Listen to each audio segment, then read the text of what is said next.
जय मिथिला जय मैथिली। हम आरती मिश्रा समस्त मिथिलावासी के गोर लगे छी और ओजका ब्लॉग में अहाँ सबके स्वागत है। कि हमरा एहिठमा सासुर में सत्यनारायण भगवान के पूजा हर महीना होइ छै, मतलब हर संक्रांति पूजा होइ छै। तकर किछु हम छवि अहाँ सबके देखबै छी। तो सब केओ कहियो जय लक्ष्मी नारायण भगवान की जय, राधा कृष्ण की जय, श्री सत्यनारायण भगवान की जय।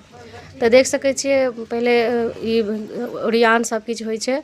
तो ये चंगेरी बाँस के चंगेरी जो होइछे ओहिमे सब धोइ धा के राखल गेल छै। फिर एम्हर भगवती के घर छै, कुलदेवी के घर। नरसिंह भगवान हमरा सबके कुलदेवी छथिन और काली और विषहारा ई छथिन हमरा सबके कुलदेवी। तो सब केओ गोर लागू, जय माँ भगवती, जय नरसिंह बाबा, जय विषहारा।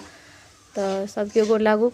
और पूजा पाठ के ओरियान एहि तरह से होइ छै। देखियो फूलडाली में फूल भरल छै, बेलपत्र, दूब, तुलसी, भांग ई सब राखल गेल छै। फिर ई प्रसाद के लेल थारी और पूजा के सामान सब में दीप सब छै, सराय सब। तकर बाद प्रसाद बनै छै एहिठमा।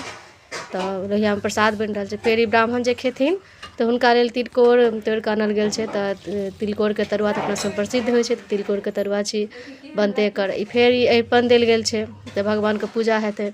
तो अरिपन देखियो। और ई केरा के पात, एहिपर में अपना सबके पूजा होइ छै। केरा के पात बुझले है सबके, अपना जे मिथिलांचल के आप सब बुझते हेबै, मगर तैयो हम देखाबै छी। हमरा एहिठमा हर महीने महीने पूजा होइ छै, बहुत दिन से जमाना से भऽ रहल छै। और ई तुलसी के अंगना में जे तुलसी चौरा होइए से तुलसी के चौरा छी। ई नेबो के गाछ छी, अंगने में छै सब किछु। तो बहुत सुंदर लगे छै ई सब देखे में।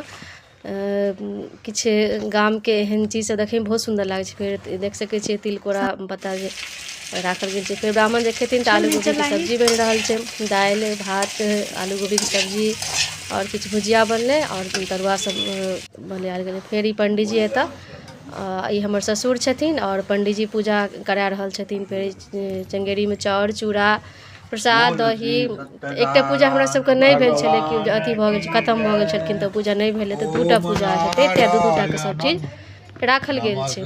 तो एही में दोहरायल जेतै सब किछु।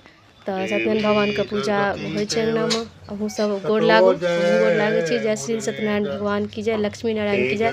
और अहूँ सब गोर लागू, प्रणाम करू और आशीर्वाद लिअ। सत्यनारायण भगवान के पूजा महिमा अपरंपार छै। तो अहाँ सबके केहन लागल ई वीडियो आ केहन लागैए से हमर वीडियो से अहाँ सब बतायब। और किछु गलती भेला तो ओहिके लेल माफी चाहै छी। और हमरा कहब जे अहाँ कतऽ गलती यऽ। तो सब किछु देख सकै छियै। और हम अपन मिथिलांचल के जुड़ले चीज देखबै छी, हमर सन चीज सब नहीं देखबै छी। तो जय मिथिला जय मैथिली, सब गोर लगै छै।